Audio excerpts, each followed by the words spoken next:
পর্ণ video দেখে যারা অভ্যস্ত, অশ্লীল, নোংরা এবং কুরুচিপূর্ণ ভিডিও দেখে যারা অভ্যস্ত, তারা নানা ধরনের সমস্যায় ভুগে থাকে। এই পর্নোগ্রাফি রয়েছে অনেক ধরনের ক্ষতিকর দিক। তারা তাদের ব্যক্তিগত জীবনে যেমনি ক্ষতিগ্রস্ত হয়, তারা তাদের বৈবাহিক জীবনে যেমনি ক্ষতিগ্রস্ত হয়, তারা সামাজিক জীবনে এবং ধর্মীয় দিক থেকেও তারা প্রচন্ড ক্ষতিগ্রস্ত হয়। এ পর্যায়ে আমরা বলবো পর্নোগ্রাফি দেখার ফলে একজন ব্যক্তি কি কি ক্ষতির সম্মুখীন হয়। সর্বপ্রথম যে ক্ষতিটির সম্মুখীন সে হচ্ছে সেটি হচ্ছে সেই ব্যক্তি তার আত্মাকে কলুষিত করে দিচ্ছে। ফলে কোনো এবাদতে সে মজা পাবে না, সে সালাত আদায় করে মজা পাবে না, সে কোরআন তেলাওয়াত করে মজা পাবে না, সে তাসবিহ করে মজা পাবে না। এবং আল্লাহ তাআলার ক্রোধ সে অর্জন করছে আল্লাহর রহমতের পরিবর্তে, আল্লাহর লানও তার উপর বর্ষিত হচ্ছে। এবং মানুষের দেহের যতগুলো অঙ্গ রয়েছে তার মধ্যে থেকে সবচাইতে দামি অঙ্গ হচ্ছে তার আত্মা। And pornography is damaging your soul.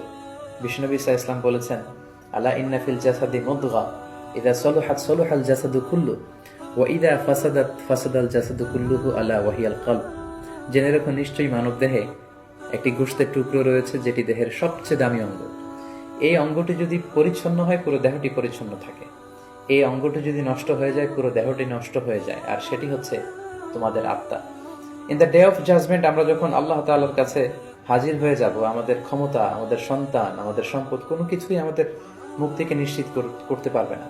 কেবলমাত্র যারা প্রশান্ত এবং পরিচ্ছন্ন আত্মা নিয়ে মহান আল্লাহর দরবারে হাজির হবে, তার জন্যই আল্লাহ তাআলা ক্ষমার ঘোষণা করবেন। তো পর্নোগ্রাফি ওয়াচাররা সর্বপ্রথম যে ক্ষতিটির সম্মুখীন হচ্ছে সেটি হচ্ছে তারা তাদের আত্মাকে নষ্ট করে দিচ্ছে, যেটা মানব দেহের সবচেয়ে দামি অঙ্গ। পাশাপাশি তারা তাদের চরিত্রকে শেষ করে দিচ্ছে, যেটা মানব জীবনের সবচেয়ে দামি একটি বিষয়। আমরা বলি যে মানুষের অর্থহানি ঘটলে সামান্য কিছু হানি হয়, স্বাস্থ্যহানি হলে আরেকটু বেশি কিছু হয়, কিন্তু একজন ব্যক্তি যখন তার চরিত্র হারিয়ে ফেলে সে তার সবকিছুকে হারিয়ে ফেলে।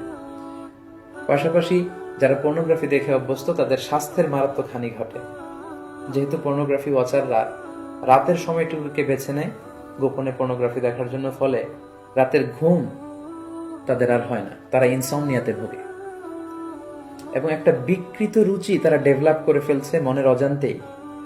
মহান আল্লাহ তাআলা বিবাহের মাধ্যমে, পবিত্র বন্ধনের মাধ্যমে একজন প্রাপ্তবয়স্ক নারী এবং পুরুষ তারা তাদের জৈবিক চাহিদা মেটাবে, এটাকে আল্লাহ বৈধ করেছেন। কিন্তু বিয়ের অনেক আগেই যখন তারা এই যুগল দৃশ্যগুলো ভিডিওতে দেখে, বলে আয়াতু বিল্লাহ, নাউযু বিল্লাহ, তখন মনের অজান্তে একটা বিকৃত রুচি তারা ডেভেলপ করে। তারা তখন আর স্বাভাবিক মানুষ থাকে না, অস্বাভাবিক মানুষে পরিণত হয়। এবং পার্সোনালি আমরা অনেকের কাছ থেকে এরকম প্রশ্নও পাই যে আমি আসলে পর্নোগ্রাফি দেখতে চাই না, আমি এটাকে অপছন্দ করি, কিন্তু একবার দেখতে শুরু করার কারণে আমি এ থেকে বেরিয়ে আসতে পারছি না, আমি নিজেকে সাহায্য করতে পারছি না, এবং এই পৃথিবীর যে কোনো বিষয়ের ব্যাপারে আমি আগ্রহ হারিয়ে ফেলেছি, আমার সুইসাইড করতে মন চাচ্ছে। এরকম মেন্টাল ডিপ্রেশনেও কিন্তু তারা ভুগে থাকে। পর্নোগ্রাফির আরেকটি গুরুত্বপূর্ণ ক্ষতিকর দিক হচ্ছে এই পর্নোগ্রাফির ফলে সেক্সুয়াল ক্রাইম সমাজে বেড়ে যাচ্ছে। In every sexual crime there is a pornography behind it. কারণ মানুষ যখন পর্নোগ্রাফি দেখে এবং সেটা থেকে যখন সে স্বাদ নেয়, মজা নেয়, তখন সে তার ব্যক্তিগত লাইফে সেটাকে প্র্যাকটিস করতে চায়, যার ফলে ধর্ষণের মতো এত জঘন্য কাজকে সে বেছে নেয়, চাইল্ড অ্যাবিউজের মতো, উইমেন অ্যাবিউজের মতো জঘন্য কাজগুলোকে সে বেছে নেয়। এজন্য সমাজে যত ধরনের সেক্সুয়াল ক্রাইম দেখা যাবে, গবেষণা করলে দেখা যাবে তার পেছনে রয়েছে পর্নোগ্রাফি। যারা পর্নোগ্রাফি ভিডিও দেখে তারা দাম্পত্য জীবনে সুখী হয় না, কারণ পর্নোগ্রাফি ভিডিও দেখার ফলে একজন মানুষ উত্তেজিত হয়ে ওঠে। এবং যারা ধীরে ধীরে বছরের পর বছর এগুলো দেখে অভ্যস্ত, তারা মাস্টারবেশনে অভ্যস্ত হয়ে যায়, যেটা ইসলামী শরিয়তের দিক থেকে অনেক জঘন্য ধরনের একটি অপরাধ এবং কবিরা গুনাহ।